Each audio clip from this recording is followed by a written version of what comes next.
As I awoke this morning, when all sweet things are born, a robin perched on my windowsill to greet the coming dawn. He sang his sweet song so sweetly and paused for a moment's lull. I gently raised the window and crushed his skull. Hi guys, and welcome to another installment of Secret Graceland. Let's dive right in.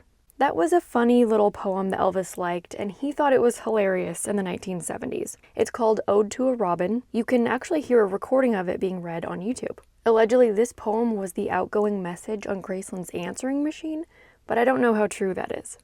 So in a previous Secret Graceland, we took a look at a custom rug that Elvis had by the front door, seen here in a 1963 photo shared by Fred Whobrey. It might have been a handmade gift by a fan, and at the time I wondered if it still exists. Well, we might have an answer. In some recently shared behind-the-scenes footage for the upcoming Priscilla movie, shared by director 𝐓𝐢𝐻 𝐉𝐚𝐫 on her Instagram, and in a trailer for the movie, there's something huge to notice. Here's the actress portraying Priscilla, Cailee Spaeny, on the Graceland movie set. See what's on the floor in the background? I was stunned to see it, and also how large it looks. In that footage, we also get this juicy peek. Here is a side-by-side that I made, and I studied each detail, and these rugs are not the same. The guitar head and the neck are pretty different, so a replica was created. I doubt this replica was created just based on the one grainy black and white photo floating around, so that leads me to believe that the production team was able to see the real thing in the archives. It's just my opinion that it still exists, but it's cool that this was included in the film. Let's take our tour into the living room with a quick observation on what's changed between the early days of the museum and now. Today, sunlight streams into this space. But when Graceland opened as a museum in 1982, there were drapes covering the stained glass peacocks that flank the entrance to the music room that we can see in this photo by Memphis photographer William Eggleston in 1983. Just a guess, but this was likely an homage to how Gladys originally, then Elvis, had it decorated prior to 1974 when the peacocks were added. There are plenty of examples of those half walls covered, like here in 1958, in this shot from 1963, in a photo shoot in 1965, with all the guys in 1970, in a candid in 1971, and so on. Okay, so you're going to want to stay tuned for this as we move down the hall into the downstairs bedroom that originally belonged to Elvis's parents. These next photos we're about to see were shared by a very sweet person. I don't think she wants to be named, but I thank her for giving them to me and allowing me to share them with you. We can get a good look at the room from the doorway, but sometimes fans can get a different look during special tours.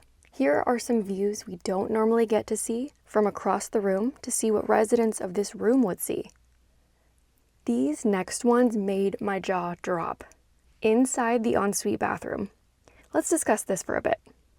This bedroom was added to the tour in 1997. It took a while for fans to see it because not only did it have to be added to the museum's audio tour, but it had to be remodeled to what it looked like in the 1950s. That included a very part of this very bathroom, the wallpaper. This poodle wallpaper is not original.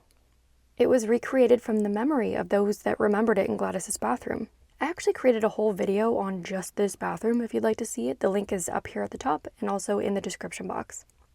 Either way, this fan being able to stand in the bathroom makes this room so much more personal and takes us back in time. Let's see another look. This one is super cool, I thought.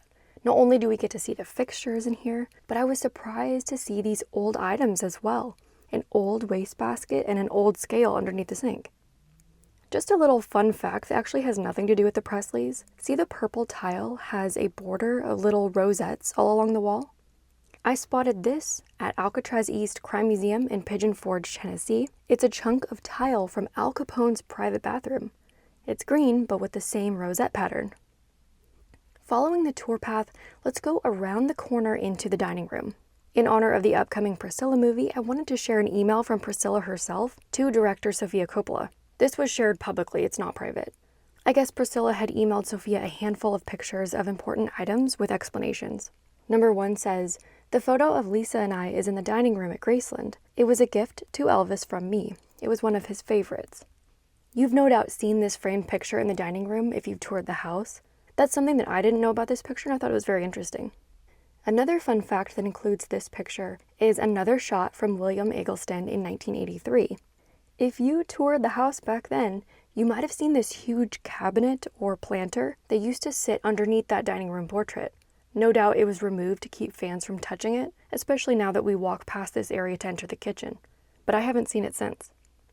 Taking our tour through the kitchen and beyond, once we leave the kitchen, we make a right into the hallway, eventually heading down the mirrored staircase to the basement. But before that, we walk right past a locked door that we never get to look in. Years ago, Graceland used to publish a blog, and I wish they still posted. It was very good. In one entry, they showed exactly what's in there. A closet with dog leashes. We can't see much further into the closet in this shot, but on the back of the door are still the leashes that presumably Aunt Delta used up until the early 90s.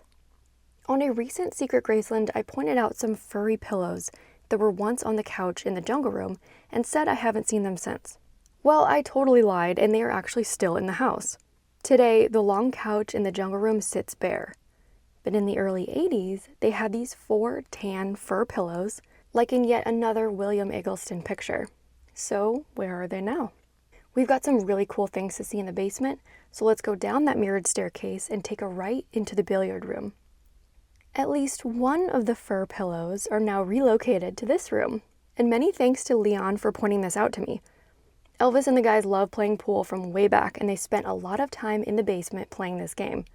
Here is a 1960s set that was once up for auction, including pool chalk. Notice this gold and yellow label with a crown? On that special access tour, fans got to see some hidden goodies in this room. Kept in the metal trunk are the billiard supplies that Elvis used, including a whole box of that same brand of chalk, totally brand new. While we're on the pool table theme, let's take a look at a personal item that once belonged to Elvis. This is a wooden jewelry box that was Elvis's in the shape of a tiny pool table. He gave it to his first cousin, Billy Smith, around 1970. Okay, let's take our tour to the top of the stairs, but probably not the stairs you're thinking of. To the top of the sun deck. The green shag carpet-covered stairs off to the side in the jungle room leads to a patio on the roof, and there only. This actually came up a few times recently, and before we look at the top, I wanted to dispel any doubt or misconceptions. So let's get oriented with the layout. The jungle room was added onto the house as a permanent structure in the mid-1960s.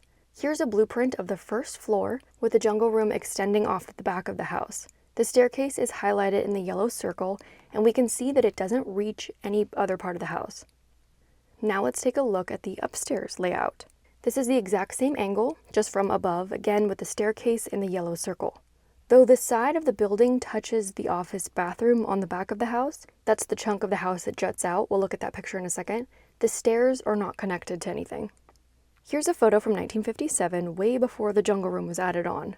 The middle part of the house that juts out is the upstairs bathroom that's connected to Elvis's office. This is the bathroom that the ladies in his life would use. Beneath it on the first floor is nicknamed the Bird Room. It's a small bedroom off the jungle room that has an exterior door and a window on the side facing the camera in this picture. That window is this covered one while we're standing inside the jungle room. So this staircase only leads up and outside. Without a jungle room, there would be no sun deck. And with no sun deck, there would be no staircase. And this is the view of the back today. The staircase leads to the door at the top with 3 little windows. So now let's see what's up there. Here's a photo taken from below of that door at the top open, which isn't something you would normally see on the tour.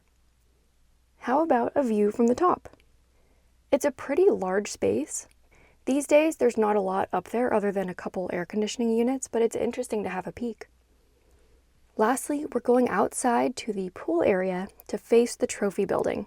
This is the perspective of standing in the meditation garden and facing the pool and the right side of the house. This is how it looked when Elvis last saw it. The building was mostly beige with dark brown trim. But by 1987, the building was painted totally white, and that's how it looks to this day. Thank you so much for watching, and I'll see you in my next video.